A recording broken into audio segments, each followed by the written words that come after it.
देखो ऐसा क्यों होता है कि differentiation of tan inverse x जो है वो इसके बराबर आएगा विद रिस्पेक्ट टू x, अगर आप इसे डिफरेंशिएट करोगे तो इसके ऊपर बात करते हैं।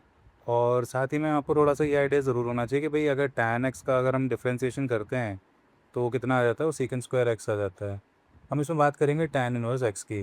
हम क्या करते हैं ना, हम tan इनवर्स x को अगर मान लेते हैं y बोल देते हैं थोड़ी देर के लिए, तो बेसिकली हम क्या कहना चाह रहे हैं, हम ये कहना चाह रहे हैं कि dy ओवर dx अगर हम निकालते हैं तो वो किसके बराबर आ जाएगा, वो आ जाएगा 1/1 + x² के।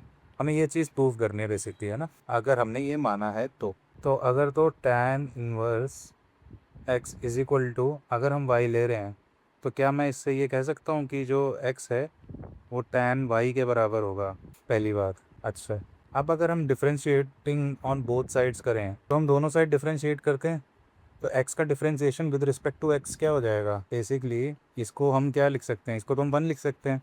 और tan y को हम क्या लिख सकते हैं, हम tan y को लिख सकते हैं सीकेंड स्क्वायर y। और क्योंकि y एक डिफरेंट वेरिएबल है तो इसके लिए हम इसका भी क्या कर देंगे, डिफरेंशिएशन करेंगे तो हमारे पास क्या आ जाएगा, डी वाई इंटू में डी एक्स इसके साथ। ठीक है जी, इसका मतलब हम कहना चाह रहे हैं कि सीकेंड स्क्वायर वाई इंटू में d y over d x वो किसके बराबर है, 1 के बराबर है।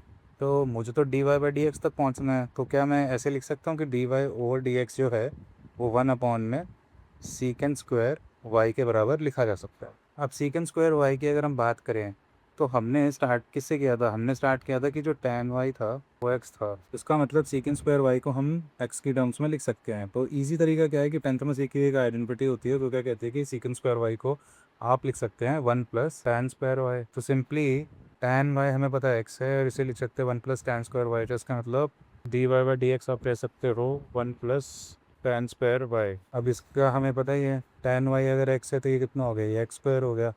इसका मतलब सीधा सीधा d y by d x कितना आ गया हमारे पास, 1/1 + x²। और यही लाना था हमको। तो आई होप अब तो समझ में आया। Have fun and keep practising. चलो धर्मराज।